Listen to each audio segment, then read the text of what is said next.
Hello and welcome to the Real Estate Regroup Show. I am your host, LJ, helping you become either a homeowner or an investor. Okay, so today I am going to be going over the recent interview that was on Club Shay Shay with Monique. I thought that it was a great interview. A lot of things got cleared up. And I feel as though there are a lot of lessons that we can learn when it comes to contracts, agreements, memos, being blacklisted, and rumors. Okay, so let us get started. Even though Monique is in the entertainment business and everything that she spoke on, everything in that interview, and even previously that she spoke on, was all entertainment related, honestly, it can be transferred into all areas of entrepreneurship, all areas of business. Whether you are an entrepreneur or let's say you work for one, there are going to be times when you're going to be faced with certain situations. And I think that by unraveling and unpacking some of the things that occurred, not just in the interview, but all the events that led up to the interview, and even some of the events that occurred after the interview, I think that there are some key takeaways that would enrich all of our lives. So let's get started.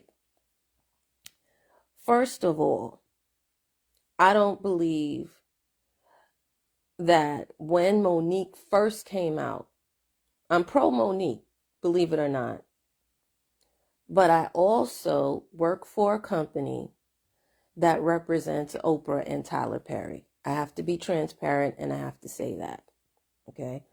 But the way Monique came out in the beginning, where she was using curse words and saying not so nice things in public about what happened to her, it was inappropriate, it was unprofessional, and I personally didn't like it, and I know that a number of people didn't like it.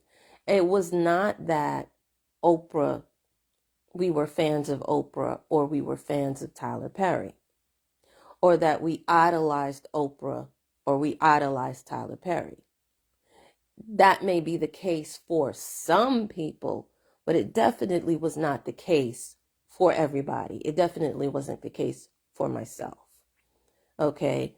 It was just the way it was done.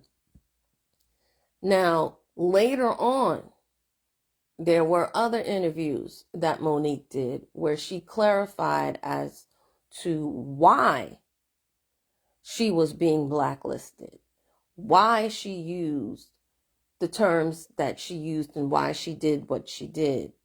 After that, then that's when I said, oh, okay, I understand where she's coming from now.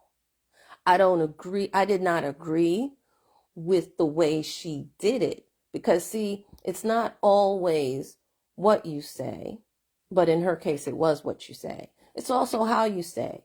And what she said and how she said it in the beginning was absolutely wrong. But after she did those other interviews and she cleared things up, then I began to understand her position.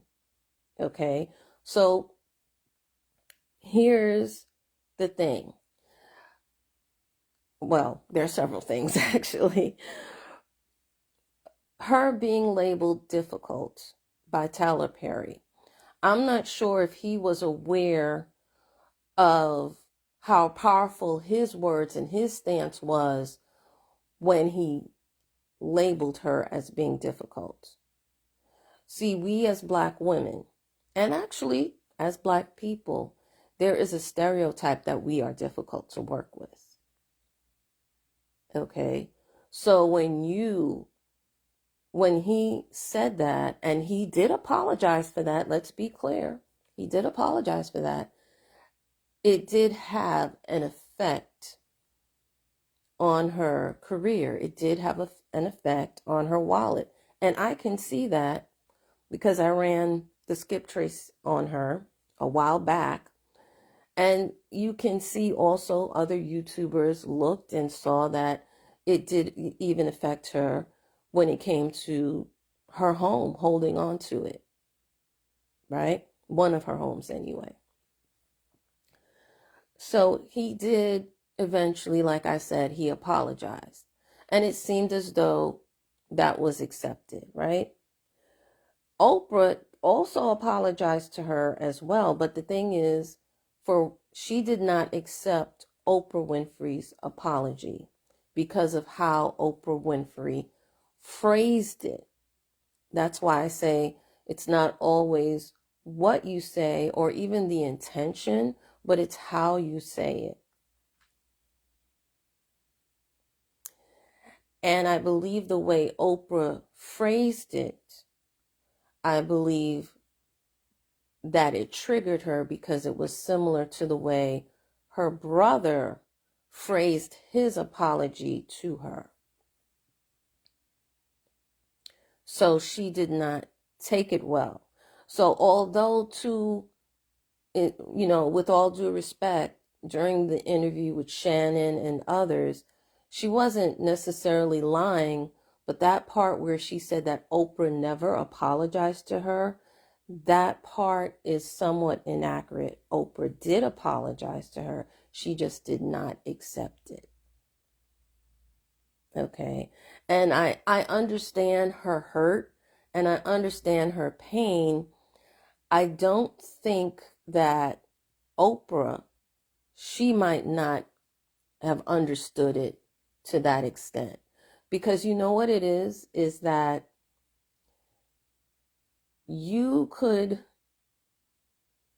a lot of our quote unquote heroes, a lot of people who are idolized, I don't necessarily idolize or see them as heroes. I do honor them to a certain degree because they are Black and they have accomplished certain things and they have opened doors for us. However, I don't think that they, in their mind, I don't think Oprah and Tyler realize the heroes, or that I don't think they realize the inner strength. I don't think they realize how much people actually do look up to them. I don't think that they don't see themselves as being heroes, if you will. They don't realize that they themselves have made history. When you accomplish something, sometimes you know that you made that accomplishment, you realize it, but you don't always realize the impact that you make, and you don't always realize the impact that your words and your actions carry and how they affect other people. And I think that is an issue that needs to be addressed, or that is an issue that they don't necessarily seem to know, and a lot of celebrities don't seem to know. That's why you hear sometimes a lot of celebrities say, oh, you shouldn't be looking up to me, you should be looking up to your parents. People do look up to their parents. Most people look up to their parents, but yet and still, they're still going to look up to you if you're a celebrity. And even if you're not a celebrity, even if you are someone who has not made the news, sometimes there are people who look up to you for whatever reason. Okay?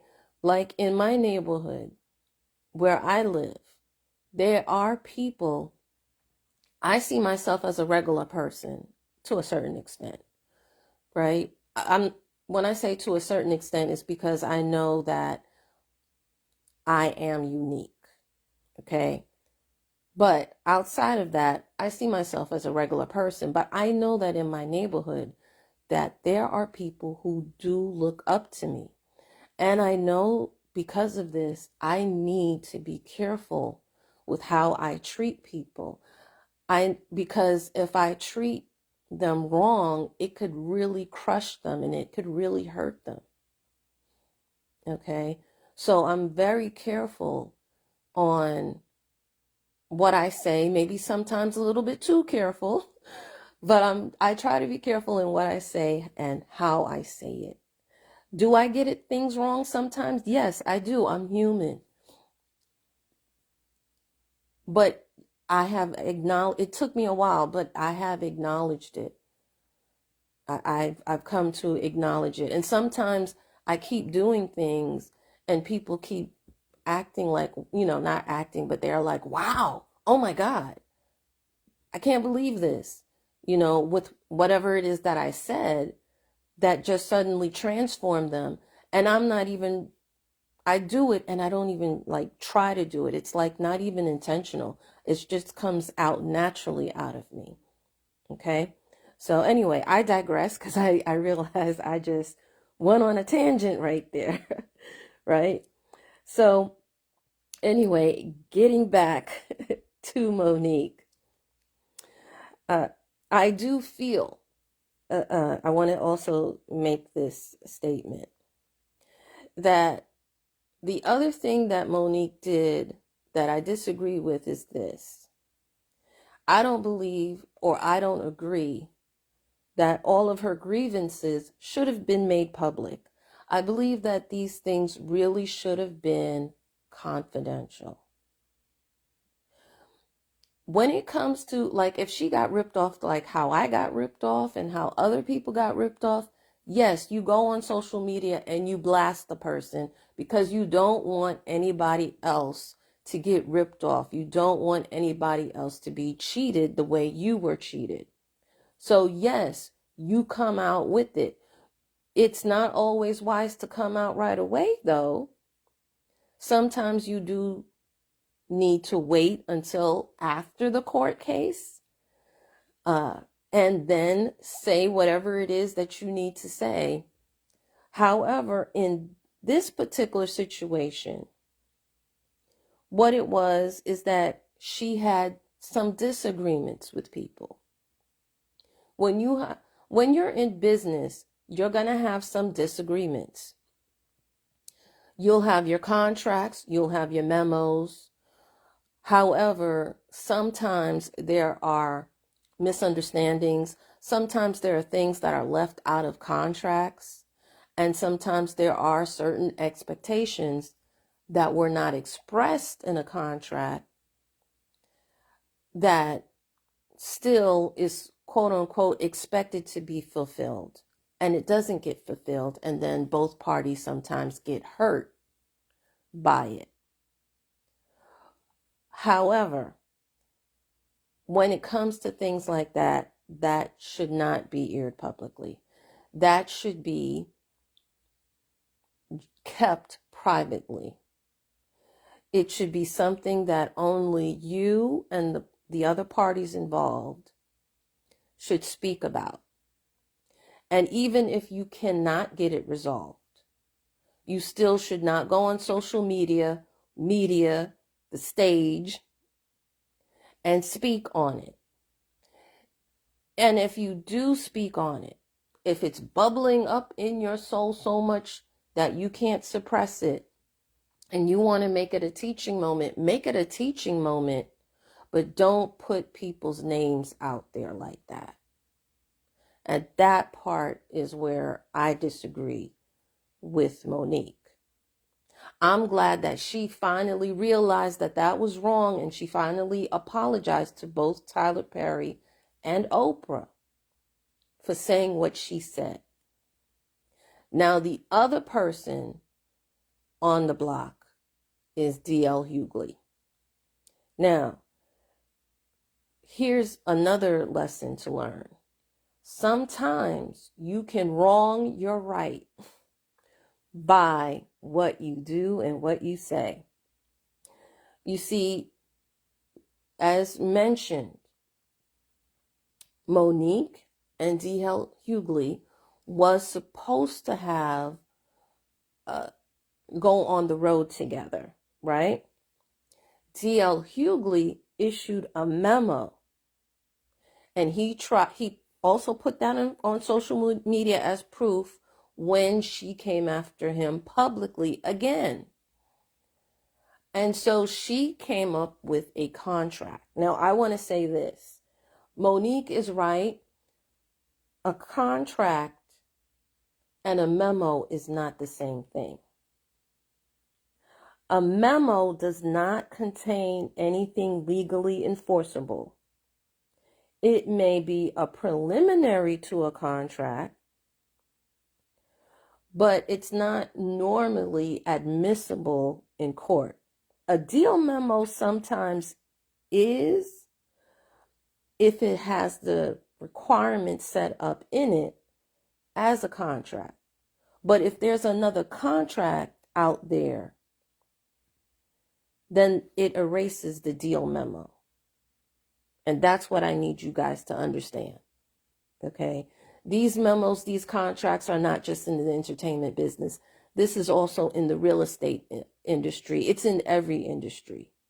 That's why I needed to do this and point this out. A contract is a legally binding agreement. It is legally enforceable. But most memos are not legally enforceable.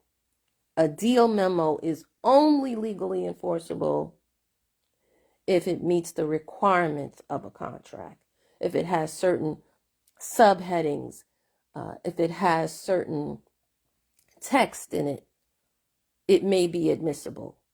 But then the other thing is this.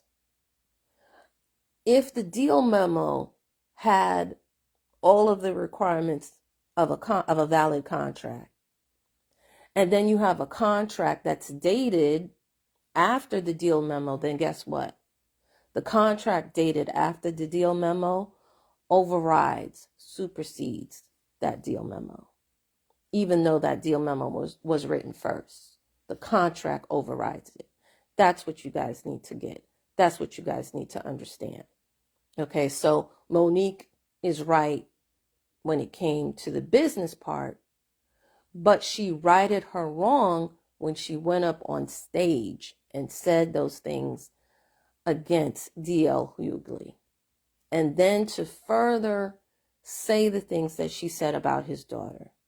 Yes, D.L. Hughley was the first one to admit that his daughter had a traumatic experience.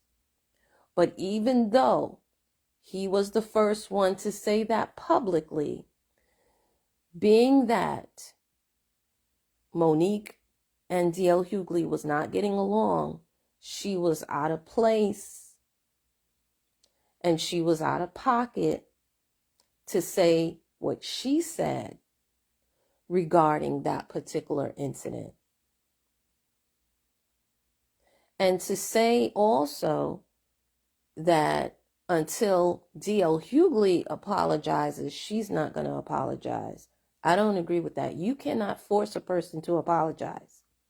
If they don't want to apologize to you, then just stay away from them. Don't deal with them again. Leave them alone. Leave them where it is. Say whatever it is that you have to say. Make sure that they know that you're displeased with whatever it is that they did, and then go handle your business. But to bring up family, I'm against that. Now, I understand she mentioned also that he attacked her husband, and her husband is family. I agree with that. But the thing is that her husband is also her manager. So because her husband is her manager, he is part of her business. So if a person wants to say something about the husband, I get it. It's wrong, but I get it.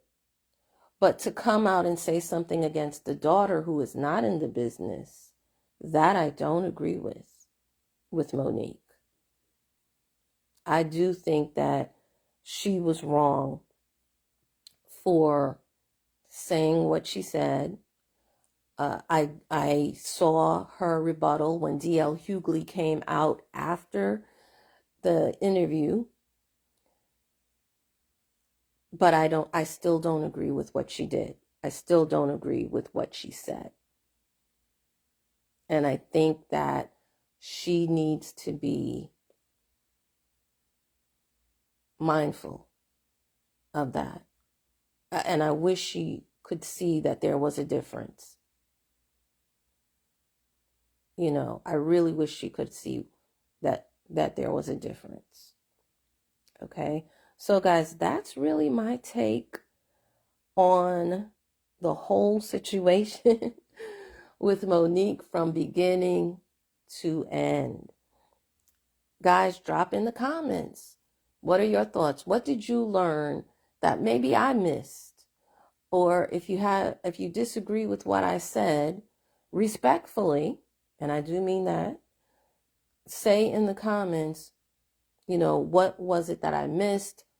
What was it that I may not have seen that I should think about? Okay? All right, guys, so that's all I have for you. Hopefully the information that I shared will help you make smart entrepreneurial moves. Feel free to pass this amongst your friends. Remember, each one, reach one, teach one. Bye for now. Until next time, have a good night.